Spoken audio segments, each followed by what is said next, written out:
성도 여러분 안녕하십니까? 2022년 4월 28일 목요 새벽 말씀 함께 나누겠습니다. 오늘 나누실 하나님 말씀은 말라기 3장 7절에서 12절까지입니다. 본문은 말라기에 나오는 6설교 중 5번째 설교로서 11조에 대한 말씀이 기록되어 있습니다. 본문을 통해 회개를 통해 하나님께로 돌아가게 됨과 온전한 11조를 드려야 함에 대한 말씀 함께 묵상하겠습니다. 첫째 묵상할 내용은 회개를 통해 하나님께 돌아갈 수 있다는 것입니다. 본문 7절에 보시면 만군의 여호와가 이르노라 너희 조상들의 날로부터 너희가 나의 규례를 떠나 지키지 아니하였도다. 그런즉 내게로 돌아오라 그리하면 나도 너희에게로 돌아가리라 하였더니 너희가 이르기를 우리가 어떻게 하여야 돌아가리이까 하는도다 라고 하였습니다. 여기서 하나님은 이스라엘 백성들의 죄악을 책망하시면서 너희 조상들의 날로부터 너희가 나의 규례를 떠나 지키지 아니하였도다 라고 하였습니다. 조상들의 날로부터 하나님의 규례를 떠나 지키지 않았다는 것은 현재 그들의 죄악이 오랜 전통처럼 이어져 내려오고 있었다라는 것을 말하고 있습니다. 그것은 벗을래야 벗을 수 없는 그런 가문의 저주 같은 것이 아니었습니다. 너희가 나의 규례를 떠나 지키지 아니하였도다 라고 하지 않았습니까? 여기서 규례를 떠났다는 것은 얼굴을 외면했다라는 의미입니다. 얼굴을 돌렸다. 누가 얼굴을 돌렸습니까? 이스라엘 백성들이 일부러 하나님께 얼굴을 돌렸다는 것입니다. 그것은 의도적인 죄를 의미합니다. 사람들이 범죄할 때 죄를 짓지 않고 싶은데 어쩔 수 없이 죄를 지은 것이 아니라 이것이 죄인 줄 알면서 자기 욕심에 사로잡혀서 하나님의 규례를 알면서도 그것을 떠나 지키지 않는 것입니다. 탕자의 비유에서 아버지를 떠난 둘째 아들은 모르고 행한 것이 아니었습니다. 그렇게 하면 잘못인 줄 모르고 행한 것이 아니라 자기 욕심에 사로잡혀 아버지를 거역하고 스스로 아버지를 떠난 것입니다. 사람들은 죄인 줄 몰라서 짓는 것이 아니라 다 알고 짓습니다. 우리가 기도할 때 알고 지은 죄, 모르고 지은 죄 이런 말을 하는데 엄밀히 보면 사람들은 다 알고 죄를 짓습니다. 그래서 하나님의 심판대 앞에서 변명할 것이 없게 된다 하지 않았습니까? 자, 그렇다면 이렇게 일부러 하나님을 거역하고 떠나 죄를 지은 자들에게 하나님은 무엇이라고 하십니까? 그런즉 내게로 돌아오라. 그리하면 나도 너희에게로 돌아가리라 라고 하셨습니다. 하나님을 의도적으로 거역하고 떠난 자들에게 하나님은 내게로 돌아오라 하십니다. 그러면 하나님도 그들에게 돌아가겠다고 하십니다. 이것은 회개를 촉구하는 말씀입니다. 하나님은 범죄한 그의 백성들을 향해 하나님께로 돌아오라 하십니다. 이것은 하나님의 자비를 보여주십니다.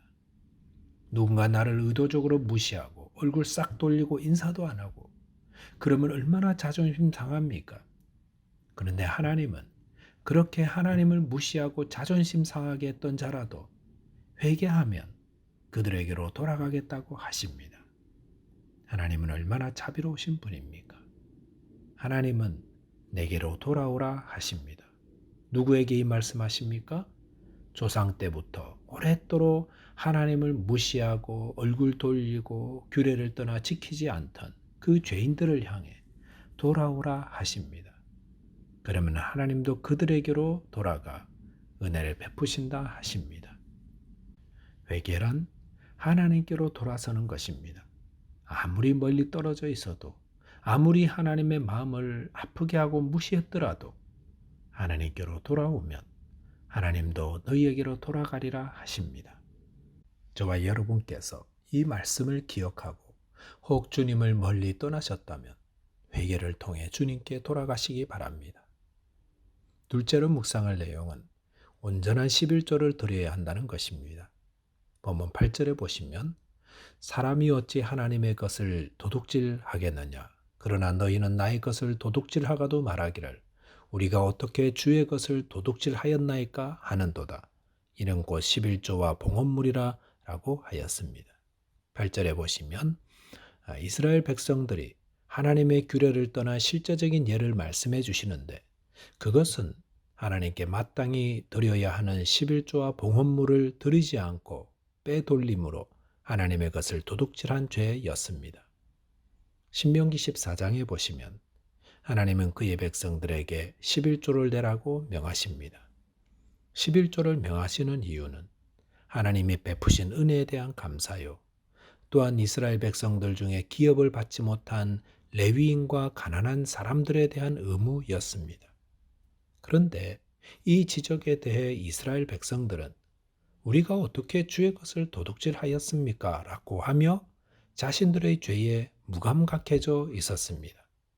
본문 9절에 보시면 너희 곧 온 나라가 나의 것을 도둑질하였으므로 너희가 저주를 받았느니라 라고 하셨습니다. 여기 보시면 왜 사람들이 11조를 드리지 않은 죄에 대해 무감각한지를 알 수 있습니다. 그것은 온 나라에 퍼져 있는 죄였기 때문이었습니다. 즉, 온 나라에 하나님께 드려야 할 11조를 도둑질하는 사람들이 워낙 많다 보니 더 이상 죄라고 느끼지 않고 있었다는 것입니다. 그런데 이렇게 다수가 따라하면 그것이 죄가 안 되는 것입니까? 그렇지 않습니다. 하나님은 아무리 온 나라 사람들이 다 같은 길을 걷고 있어도 하나님 말씀대로 행하지 않은 것은 죄라고 하셨습니다. 죄는 다른 사람들이 어떻게 하는지 보고 결정하는 것이 아니라 하나님 말씀을 기준으로 결정됩니다. 본문 10절에 보시면 만군의 여호와가 이르노라 너희의 온전한 11조를 창고에 들여 나의 집에 양식이 있게 하고 그것으로 나를 시험하여 내가 하늘 문을 열고 너희에게 복을 쌓을 것이 없도록 붙지 아니하나 보라 라고 하였습니다. 하나님은 11조 헌금을 드리지 않는 이스라엘 백성들에게 온전한 11조를 하나님의 성전에 있는 창고에 바치라고 하십니다. 그리고 하나님을 시험해 보라 하십니다. 11조를 바친 후 하나님께서 얼마나 복을 주시는지 보라 하십니다. 11절 보시면 온전한 11조를 할 때에 하나님께서 메뚜기 떼가 와서 소산을 먹지 않도록 지키신다 하였고 포도나무 열매가 기한 전에 떨어지지 않도록 보호하신다 하셨습니다. 이것은 하나님께서 손해가 되는 일을 막아주신다라는 말씀입니다. 이 말씀에 근거해 본다면 그동안 11조를 도둑질하며 그러고도 아무 감각 없이 살았던 이스라엘 백성들의 삶은 저주를 받으며 살아가고 있었다 할 수 있습니다. 쓸데없이 손해가 생기고 안 나가도 되는 지출이 늘어나면서 궁핍하고 공고한 삶이었음을 알 수 있습니다. 본문 12절에 보시면 너희 땅이 아름다워짐으로 모든 이방인들이 너희를 복되다 하리라 만군의 여호와의 말이니라 라고 하였습니다.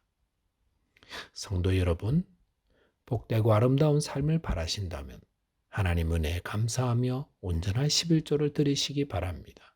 그것이 하나님의 약속의 말씀입니다. 사람들은 10이라는 수입으로 사는 것과 10에서 1을 빼고 9로 사는 것 중에 더 복된 것은 당연히 10을 가지고 살 때라고 생각합니다.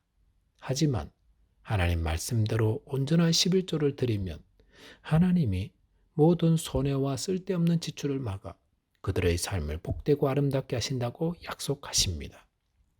말씀을 정리하겠습니다.